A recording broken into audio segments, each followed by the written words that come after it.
DigiClub Special Edition avec la participation de Huawei Technologies, Topnet, Accel Telecom, Bactexis, Idatis et la French Tech Tunis. عسلامة ومرحبا بكم. مازلنا موجودين في الفيفاتيك في باريس. توا معنا سي كريم محراس qui est membre du bureau exécutif de la Connect et vous êtes aussi serial entrepreneur. Voilà. عسلامة سي كريم. عسلامة. Alors جيت البارح انت ديجا عملت دورة في المعرض. العشية وقت اللي جاء ايمانويل ماكرون. D'accord. Donc عطينا الفيدباك نتاعك هكا rapidement, votre appréciation de la foire. Alors, il faut revenir à l'Estramlet Vivatech. C'était une initiative du président français Emmanuel Macron. Et c'est un événement financé pas par les gens de la tech, par les gens de la communication. Donc, c'est un peu différent. Et l'avantage de l'Estramlet Vivatech depuis 2016, c'est qu'ils ont un peu inversé le modèle de l'innovation et des salons technologiques. Chez en 2016-2017, en fait, c'est les grandes entreprises qui sont au milieu et qui financent de l'innovation. Et qui financent de l'innovation. Ils font des concours pour des startups. Et c'est une manière de voir l'ancienne économie se transformer avec de l'innovation. Moi, je trouve que l'idée était bonne. 2016, أنا أتفكر تونس كنا موجودين en 2016. Il y avait deux pays à Kao, Tunis et Israël. Et donc, on était présents. Il y avait des startups qui Malioum, il y a une dizaine de startups. Et ça a évolué. Je pense que le Covid, ça s'est un peu... il y a eu un fléchissement. Et là, ça reprend.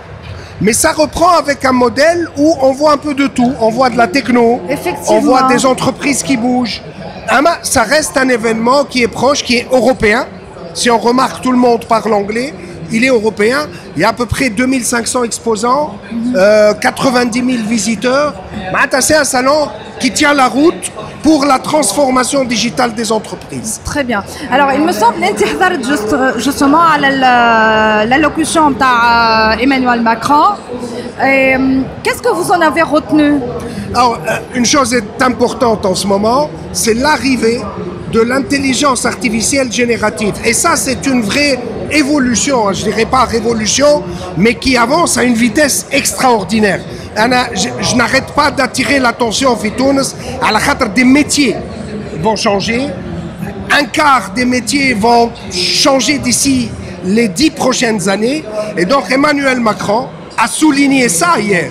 Il a dit on va encore financer l'intelligence artificielle parce qu'on en a les moyens. Et on va créer 5 à 6 clusters. On va mettre les moyens. On va investir dans la formation. Et moi, je dirais que Tunis a quelque chose à prendre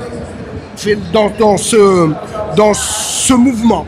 Puisque la matière grise existe déjà en Tunisie. Il y a des universités d'intelligence artificielle.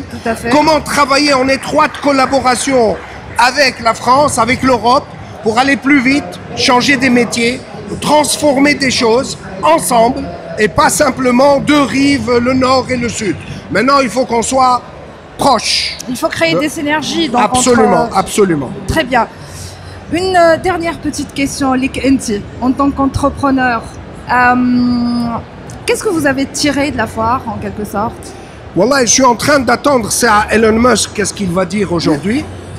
Il y a eu une annonce de Meta, comme quoi ils vont mettre une nouvelle intelligence artificielle encore meilleure que l'intelligence artificielle générative.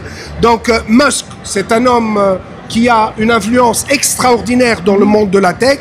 Il va sûrement faire une annonce s'il vient, c'est pas encore confirmé. Mais ce que je vais tirer, c'est comment, encore une fois, nous, on peut profiter de ce mouvement rapide pour mettre la Tunisie sur rail, malgré les blocages qu'on a à Tunis en termes d'accès au marché et d'accès aux finances. Très bien. Merci beaucoup aussi. De rien, merci. DigiClub Special Edition avec la participation de Huawei Technologies, Topnet, Accel Telecom, Bactexis, Idatis et la French Tech Tunis.